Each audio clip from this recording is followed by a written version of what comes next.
يا رب صل على محمد يا رب صل عليه وسلم يا رب صل على محمد يا رب صل عليه وسلم يا رب صل على محمد أشرف. Assalamualaikum warahmatullahi wabarakatuh. Alhamdulillah wassalatu wassalamu ala Rasulillah Muhammad bin Abdullah wa ala alihi wa sahbihi wa man tabi'ahu bihudah, amma ba'du.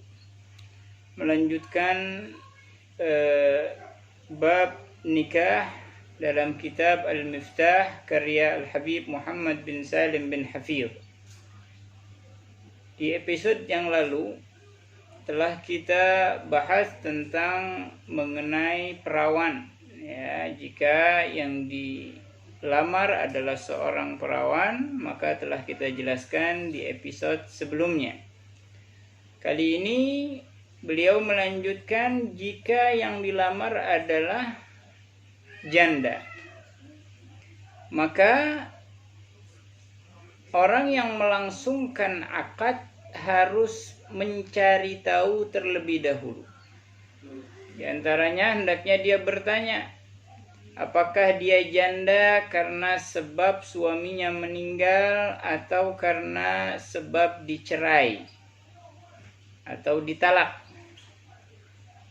Jika sebabnya wafat suaminya, maka ditanya lagi kapan suaminya meninggal dunia agar diketahui iddahnya, karena iddah kematian itu selesai dengan melahirkan jika si wanita ini dalam keadaan hamil, dan dengan 4 bulan 10 hari jika dia sedang tidak mengandung. Nah, ini apabila sang wanita adalah seorang yang merdeka. Tapi jika bila mana wanita ini adalah budak atau hamba sahaya, maka dengan 2 bulan 5 hari, separuh dari orang yang merdeka. Dan apabila sebab jandanya itu dicerai oleh sang suami, maka yang pertama diperhatikan adalah bagaimana ucapan cerai yang diucapkan oleh sang suami. Dicari tahu dengan sebenar-benarnya. Karena dalam ucapan talak itu ada yang sharih, yang jelas, ada yang kinayah dengan perumpamaan. Nah, maka jika dengan perumpamaan harus ditanyakan kepada sang suami apakah dia menceraikannya itu, mengucapkan ucap cerai kinayah itu saat mengucapkannya dengan niat menceraikan atau tidak. Contoh ucapan kinayah, saya pulangkan engkau ke rumah ibumu, kamu bukan istri saya lagi. Ya, itu semua kinayah. Maka dicari tahu, dipastikan apakah sang suami mengucapkan itu saat mengucapkannya dengan niat cerai atau tidak. Maka harus dicari tahu dengan semaksimal mungkin tentang sahnya cerai tersebut dan terlaksananya.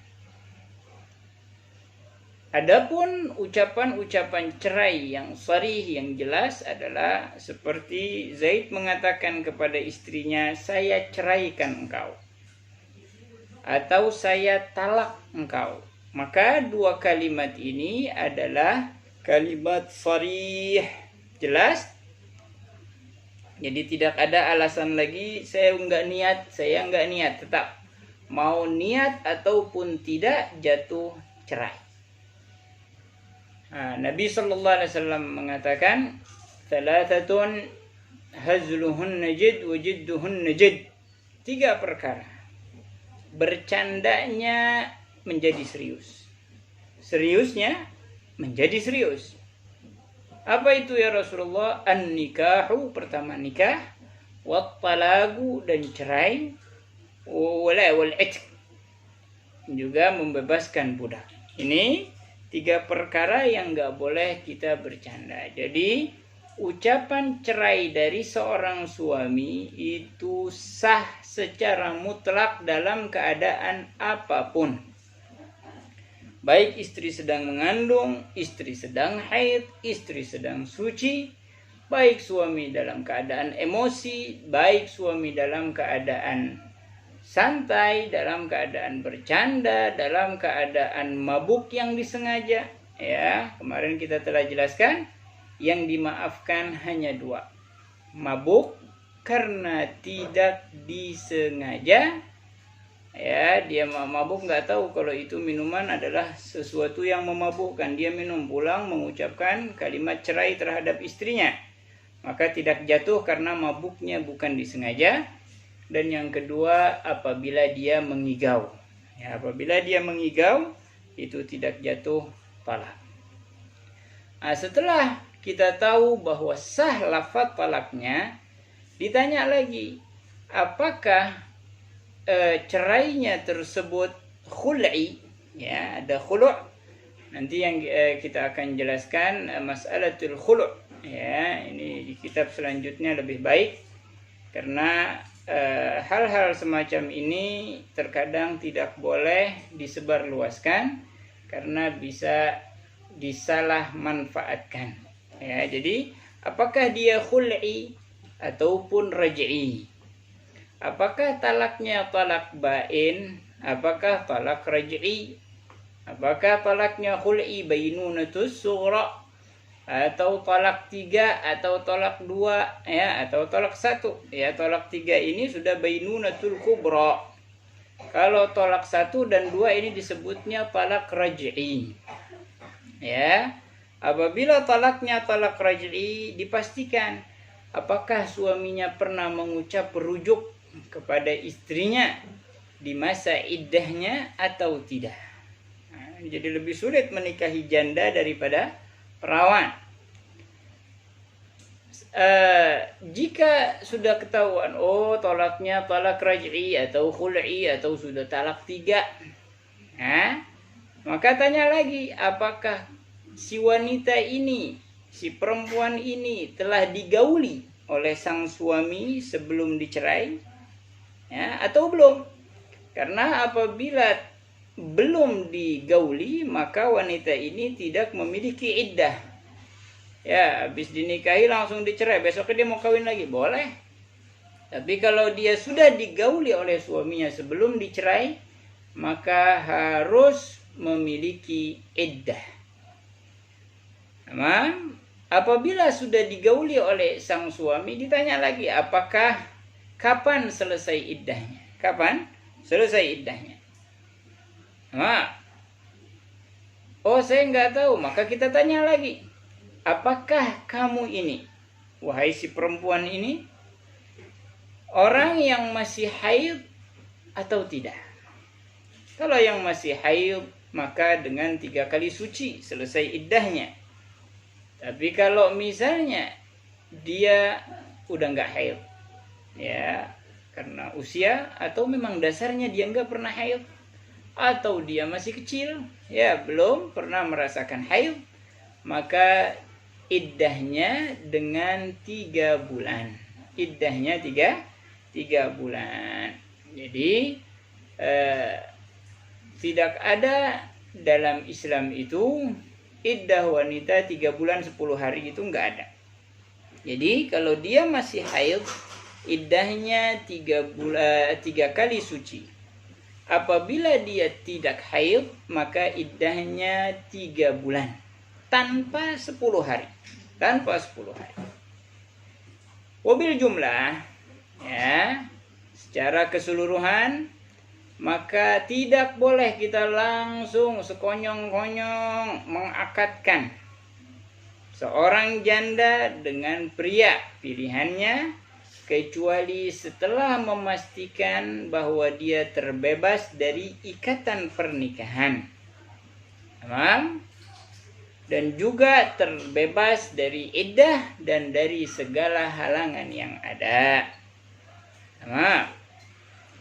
Dan syarat untuk sah nikah dengan seorang janda adalah janda ini harus sudah baligh, ya, sudah dewasa. Yang kedua, isti'zanuha lafzan, ya, meminta izin dari si janda ini secara ucapan, ya, dengan cara dia mengucapkan kepada walinya, ya, bukan kepada ustadz, ya, atau kepada hakim jika dia memiliki wali yang sah. Ya, jadi nggak boleh menikahkan janda itu melalui ustadz ataupun melalui hakim seperti banyak terjadi di negeri kita ini. Na'udzubillah min dzalik. Jadi selagi janda ini memiliki wali yang sah, bapak, kalau nggak ada bapak, kakek, kalau nggak ada kakek, saudara kandung, kalau nggak ada saudara kandung, saudara sebapak, dan seterusnya, nanti akan disebutkan secara urut dalam kitab ini. Andai kata dia masih memiliki wali yang sah, maka walinya harus wali yang sah. Tidak boleh seorang ustadz, ya, karena masih ada jika wanita tidak memiliki wali yang sah, wali dekat namanya, atau wali jauh, maka pindah kewaliannya kepada wali hakim. Wali hakim adalah yang ditunjuk oleh pemerintah secara resmi. Ya, apabila dia sudah tidak ada juga, ya, nggak ada wali hakim, maka boleh ditunjuk seseorang. Ini diumpamakan oleh ulama secara darurat. Misal ada orang di tengah lautan, ya, di tengah lautan lagi berlayar misal, kemudian dia menyukai wanita dan wanita itu menyukai pria ini, sehingga karena khawatir mereka berzina, akhirnya meminta izin untuk mau tidak mau dia harus menikah. Tapi di pelayaran itu tidak ada hakim, ya, bapaknya juga nggak ada, sama-sama si perempuan ini hanya sendirian, ya. Maka saat itu boleh memilih orang yang alim, adil, terpercaya, ditunjuk sebagai hakim atau yang disebut dengan wali tahkim, karena darurat daripada mereka berzina. Setelah dinikahkan oleh wali tahkim, apabila dia mendarat, ya, bersandar kapal tersebut di daratan, maka wajib dia mencari wali hakim yang resmi di daerah tersebut.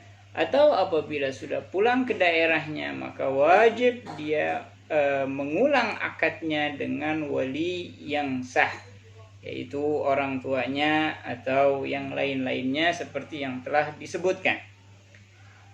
Nah, jadi syarat sah menikahkan janda itu adalah dia sudah baligh dan memberikan izin kepada walinya secara ucapan untuk menikahkannya dengan pria pilihannya, walaupun walinya tersebut bapaknya atau kakeknya. Jadi perbedaan antara janda dan perawan hanya dalam satu hal. Perbedaan janda dan perawan itu, kalau perawan boleh dipaksa menikah oleh orang tuanya, oleh ayahnya atau kakeknya, ya, ayahnya atau kakeknya, dengan syarat-syarat yang telah disebutkan di episode sebelumnya. Sedangkan janda tidak boleh dipaksa, itu saja perbedaannya. Adapun walinya tetap orang tuanya, ya. Maka dari itu ini harus kita perhatikan dan jangan dipermainkan. Banyak orang-orang mempermainkan hal ini dan yang akan rugi adalah para wanita tersebut.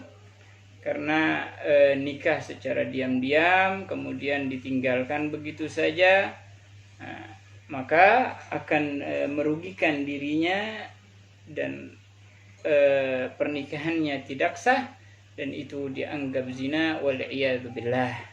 kecuali nanti ada hal-hal yang mungkin bisa pindah ke wali hakim dan mungkin bisa ke wali tahkim dengan ketentuan-ketentuan yang kita akan jelaskan di episode-episode berikutnya. Tonton hingga akhir ya, dan fahami dengan betul. Silahkan bertanya bagi yang memiliki pertanyaan. Wabillahi taufiq wal hidayah. Wassalamualaikum warahmatullahi wabarakatuh.